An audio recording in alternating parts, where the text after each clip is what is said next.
if you look at it from a spiritual perspective, there's not just a battle on Earth between people, there's a battle in the universe between the dark and the light forces, between angels and archangels and demons and entities. And what we're experiencing on Earth is a reflection of what's going on up there, out there.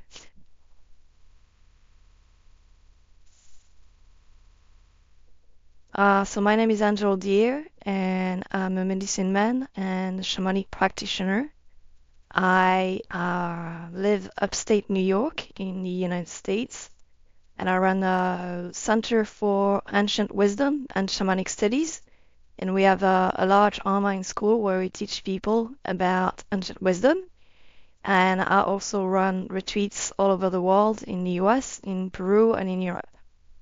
I guess I always felt very connected to spirit since I was born. I always had a sense of presence and connection in nature, to the spirits in the land, spirits in the tree, spirits in the plants and the animals.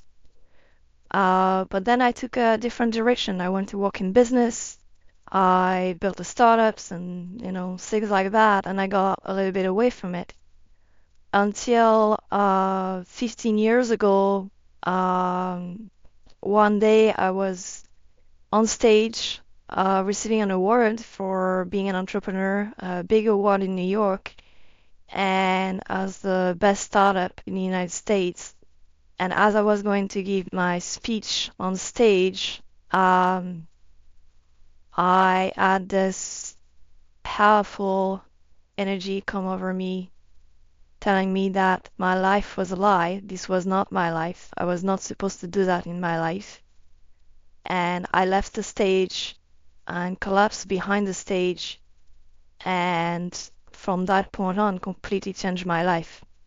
Basically, Spirit was telling me, you're not supposed to be an entrepreneur, you're not supposed to be a CEO of a company, and you're supposed to go work with plants and teach people about ancient wisdom. And it was very disorienting because I was in that life for over 15 years before that. I mean, the people I work with are more people that are in suffering because they are disconnected from that true self, and they're coming to me to remember who they are, who they truly are. Right? And the reason they come very often is because they are sick in certain ways, right? They might have anxiety, depression, addiction. They might be in a job that's not very fulfilling. They might be in a really bad relationship. They might not be experiencing abundance in their life and a lot of struggle and pain. And they're coming to try to understand what is going on and how to clear this trauma, how to clear those lies that they carry in order to remember who they are, right? So sometimes people come and they have had some spiritual experiences through dreams, through NDE, through other type of experience, but that's not always the case. What's interesting is that very often people contact me because I showed up in their dreams, and people said, I didn't know you, I never heard of you, and then I had a dream of you, and you came in my dream and you told me to find you. And you were with a deer animal next to you, and you were with that guide next to you. And it took me 6 months, or it took me a year to find you because I didn't know your name. Or so very, very often the people that come work with me, it's because I showed up in their dream. I kind of bang on the door when they're sleeping, and I came as an image. And then people somehow, or sometimes they experience synchronicities, right? I showed up in their dream a few times, and then a few weeks or months later, they're on the internet and then they see my face. Somehow they see me on Instagram or Facebook. Somehow, a friend sent them my details, right? Sometimes spirit, work that way too. Before COVID, I saw that happening. I did not know it was going to be COVID. I didn't know the name. I didn't know, it was something like that. But I saw a world where people were trapped at home, could not go outside, people were sick, people were afraid, the whole economy was stopping, things like that. I've had a lot of premonition dream about what's going on in the world right now around the environment, for example, around war. And sometimes, those visions, they come many, many years before, right? It's hard sometimes to know, okay, is this coming next month or is this coming in 10 years, right? But I've definitely have had, uh, and my wife too, for the past 10 years, a lot of dreams about a time for humanity that is going to be very difficult. That humanity is going to struggle a lot. And the image I see in those visions and dreams can be pretty scary, can be pretty daunting. Um, I try not to dwell on it too much, I don't want to scare myself, but I think Spirit has been trying to tell me and many other people for many years now that humanity is reaching uh, a corner, a crossroad, right? A path that has got to change. And if we don't change course, it's not going to look very nice. So I think, Spirit is trying to wake us up, to tell us, hey, you guys need to do something about it. You need to step into your power. You need to step out of the system that are creating all that suffering and that pain and live a different kind of life. So, I think this message very often they are, even if they look there for the collective, but they're also for us and they're also for me, right? To look at my life and see, what it is that I should do in order to be of service in a better way to the collective. I had a dream, um, I think a few months ago, and I was in New York City, uh, but the city looked like there had been war. Many buildings were destroyed. There was the army in the streets. People look really sad. It looks really dirty, and it looked like people were afraid. It looked very dark. It looked not nice at all. It was like a post-apocalyptic world in some ways. Um, and there was these people that were the light seekers, the healers, the dancers, the singers, and these people were living underground, so they were living not above the ground but underground in some cave and basement and trying to still live the old life there, trying to cultivate, joy and love and good songs. But above the ground, there was no more nature. Everything looked at that burn was destroyed. And I woke up, I was quite startled by the dream. I was like, it felt very real.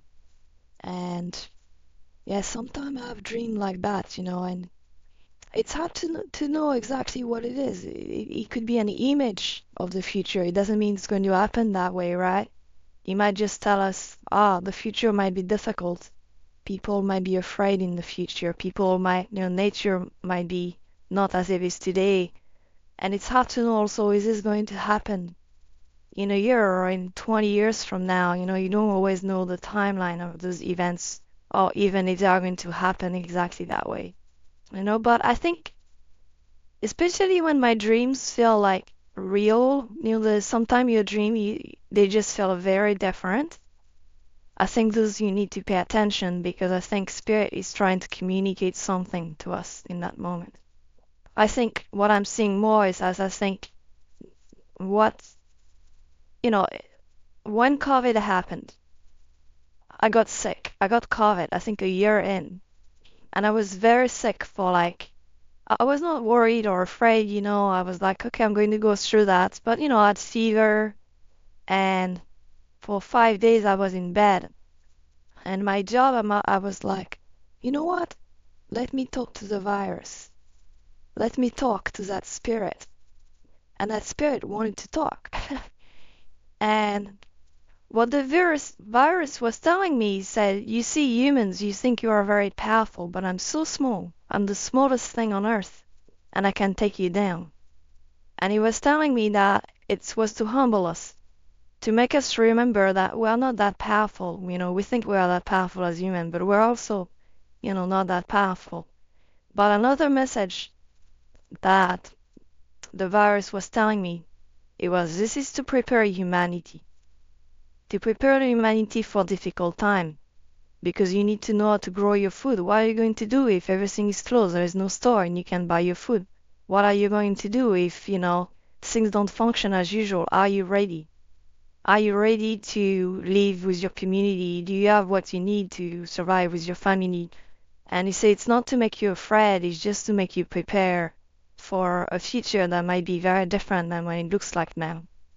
And, after I received the message, the day after I was healed, the virus left me. And I found it really interesting. Sometimes when you have a bad spirit that visits you, what we call entities or demons, some people are afraid of it, but in my work, we're not really afraid of them. We're trying to talk to them. And very often, they have a message for you. Or maybe they want to show you your fear. Or maybe they want companionship. And if you learn to have a relationship, if you learn to talk to them, I think once they give you their message, once they've seen that you've received the message and listened to it, they leave. They go. But if you fight them, if you don't want them, if you try to get rid of them without understanding them, very often they will come back. So I think, there was something like that in the pandemic. And I don't know if humanity learned anything, I don't know about that. But I think many people on the spiritual path learned something. Many people saw that, as a moment for humanity to learn something. And, it's the first time in the history of the world, pretty much, that we all experience the same thing. It doesn't matter where we live, if we were rich or poor, if we live in city or otherwise, we all experience the same event together. And I think that's really powerful and meaningful. And the spiritual significance of it should not be ignored. Yeah, everybody's talking about the age of Aquarius that is starting, but the age of Aquarius, is going to happen over hundreds of years. And the transition time might happen over decades, not just 1 week, 1 month, 1 year. It's going to take many, many years for this age to really unfold. I think what we're seeing now is a world that is very divided. There are people that are very attached to the pain and the darkness and wars and suffering, and double down on it. Keep going with that vibration. Keep going with that kind of life. Keep going with those choices. And on the other side, there are more and more people that are awakening. More and more people that are conscious that we need to live in a different period and that are stepping up into a different kind of life, into healers, into, people that want to do good for the earth and for the other people and for the animals and for the ocean and for the waters. So there is definitely a polarization. There's not just an increase of light, everything is always in balance. So when the light increases, the shadow increases, right? And I think we can see that a lot, especially, in the United States where I live. There's a lot of division, there's a lot of polarization. But I think, we need to be careful as light workers because we don't want to create more separation. So it's important to remember we're all in it together and that darkness, like light, are the purpose. They've been here since the beginning of the world. And how can we be the bridge between those two worlds? How can we be not on one side, but on both sides? How can we bring people together? I'm not saying, it's easy, but I think we need to be careful not to point fingers because I think everybody is awakening. Some people faster than others, but ultimately the soul, they came here on earth for transformation, and we're all in a process of transformation. And, for some people, they're not aware of it yet. Some people are very aware of it. I think everybody deserves that transformation. Everybody deserves to be happy, but it's going to take some time. And I think, 2025 is not going to be an easy year, if you ask me. I think a lot of conflict and things that are happening in the world are going to be amplifying. And I think it's going to force people to awaken. It's going to force people to see what's going on because you have no choice anymore, right? I don't know if the whole system will collapse in 2025, but I believe that in the next 5 years, the world is going to look very different than it looks now. Not 10 years, not 20 years. I think in the next few years, next 4 to 5 years, uh, things are going to be radically different. But I also think, and that's the message I'm receiving, that before it gets better, it's going to get worse first. I think, um, it's not like the light is just going to win it over. I think people sometimes need to experience more darkness in order to be able to choose the light. And I think there is still a lot happening on that. If you look at it from a spiritual perspective, there's not just a battle on earth between people, there's a battle in the universe between the dark and the light forces, between angels and archangels and demons and entities. And what we're experiencing on earth is a reflection of what's going on up there, out there. So that's what's happening. The real battle is not just the war that we see in the world, it's a battle that's happening between the force of darkness and the force of light. And as healers, people are dedicated to the work of light, to connection, to love, to healing. We need to tap into those forces and work with those forces to, do the work that is required for us to transition.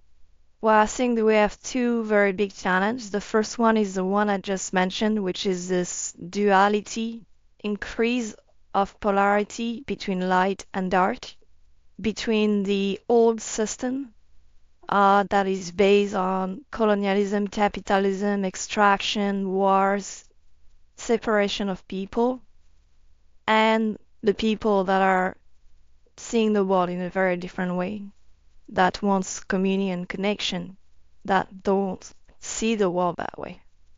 That's one of the biggest challenge, that we're going through because it's very divided, and in America, it's 50-50. Right?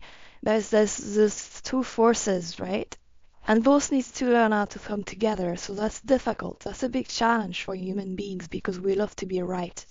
We don't always love to connect instead. And the other big challenge that I believe is happening is a transformation of the environment, is a transformation of the atmosphere and the ocean and the lands.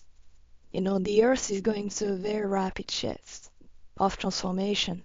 The temperature, the water cycle, many things are changing.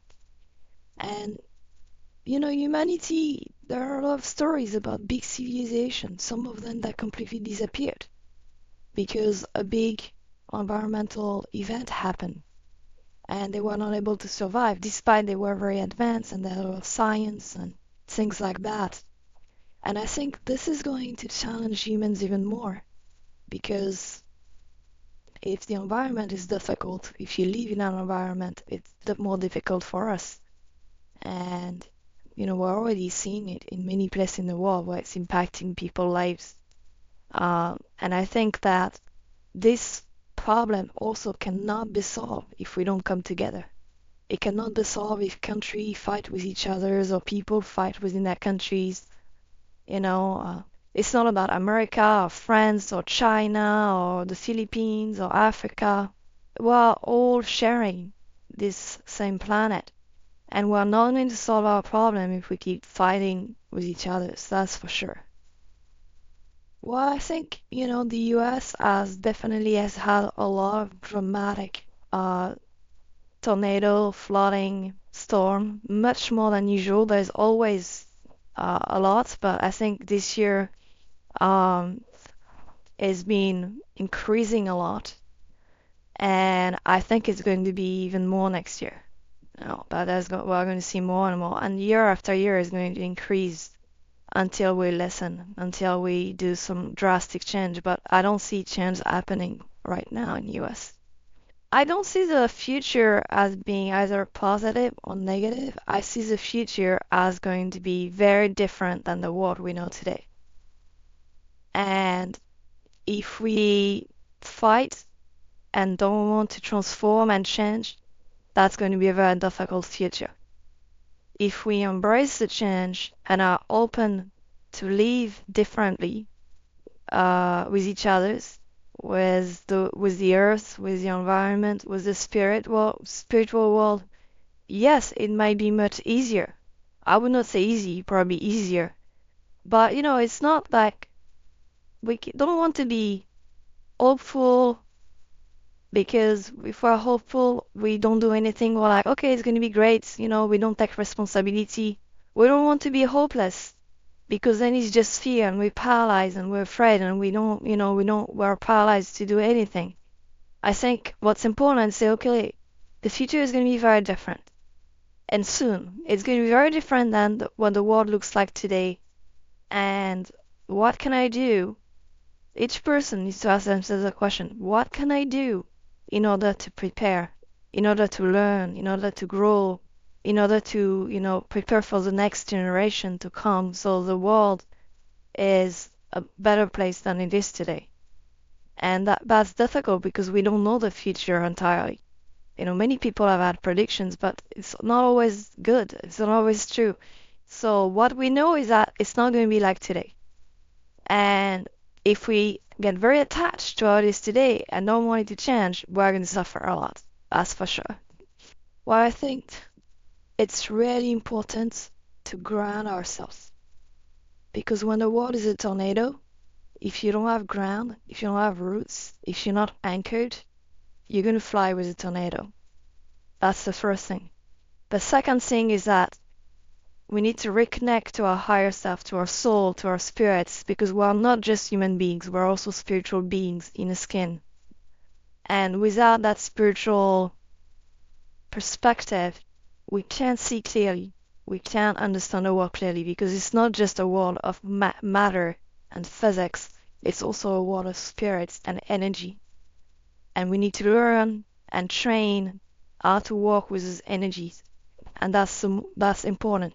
So we need to do both, right?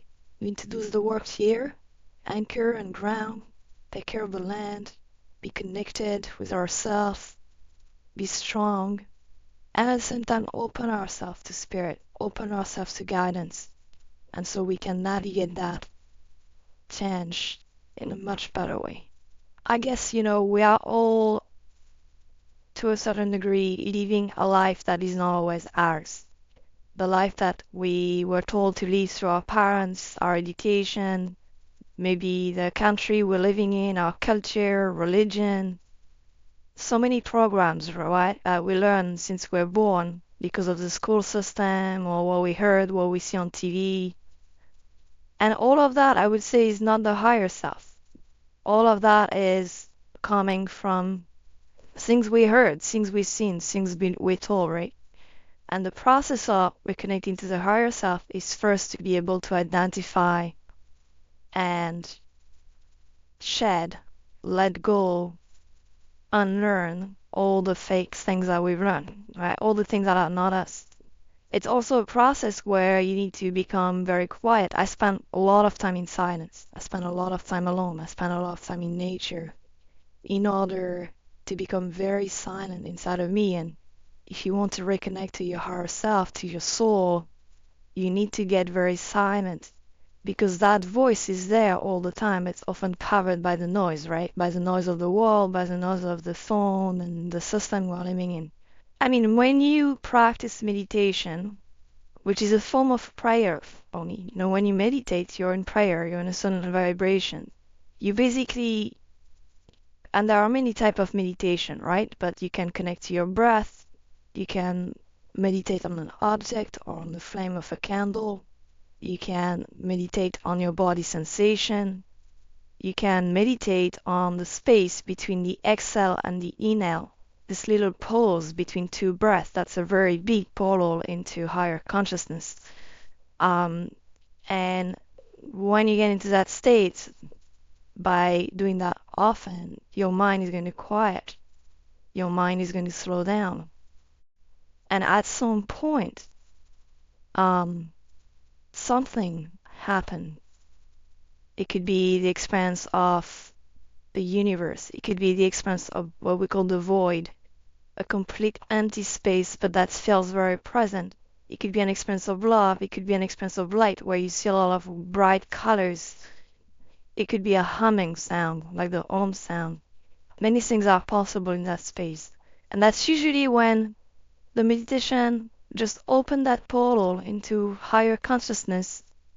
And from there, you can travel. From there, you can experience many worlds. You can experience spirit in different variation of it.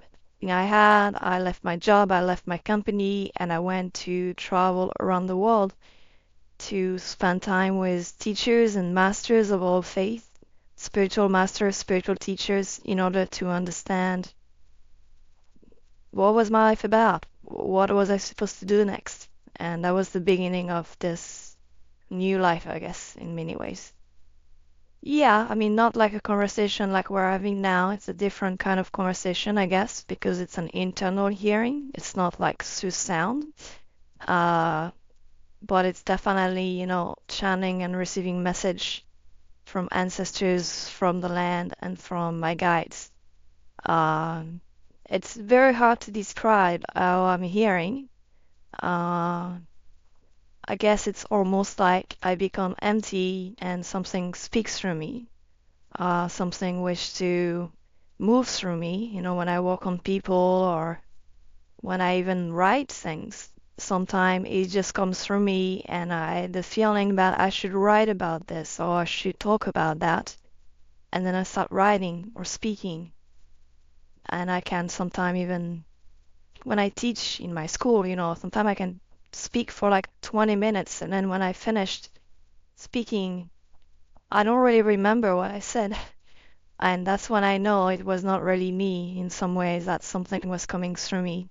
And then, if I listen to the recording, sometimes I feel like I've never heard that before, despite I said it, right? And that's, I guess, what people call channeling. I'm not sure I like the term channeling. I would say just like something, speaks through me and I can be the physical vehicle in this dimension, in this reality, in order to communicate a message, to provide healing to people. Yeah, I mean, the higher self in many ways is the immortal part of the self, what some people call the soul. It's the essence of the self, right? It's something that was there when we were born. It's something that will be there after we die. It's something that, was in an other form, was not in a body, and then somehow looked at the earth and decided to descend into this earth, into a body, to live this life in that specific body and then return. And that higher self, when it descended, that soul, when it descended on the earth, came with helpers for the mission. My teacher often say when the soul looks down into the earth, it sees pain, it sees problems, it sees issues to be resolved, and then the soul is like, I'm going to come down and be a vehicle for healing. I'm going to come down to fix this, to help for this pain, for this problem that is happening. And when we do that, whatever we call the universe or God or creator is giving us assistants, helpers, angels, archangels, spirit animals, guides. And so when we descend, we are coming with all of that. So it's very common as we connect to our soul, as we connect to our mission in life, that in that process we start seeing more clearly or remember who are those guides that came with me, who are those angels, archangels, spirit animals. There are many, many type of guides, ancestors that come down with us, and they are here to help us unfold our mission on Earth and the reason we're here. Well, thank you so much. It was a real pleasure to share these insights and this guidance today with all of you. And please check my website at sacredpath with an S.earth sacredpath.earth, and also my Instagram channel at angeldeer.sacredpath. And I would love to connect with you there. Check out offerings. We have plenty of content and things to help you transform, awaken, and live a really good life.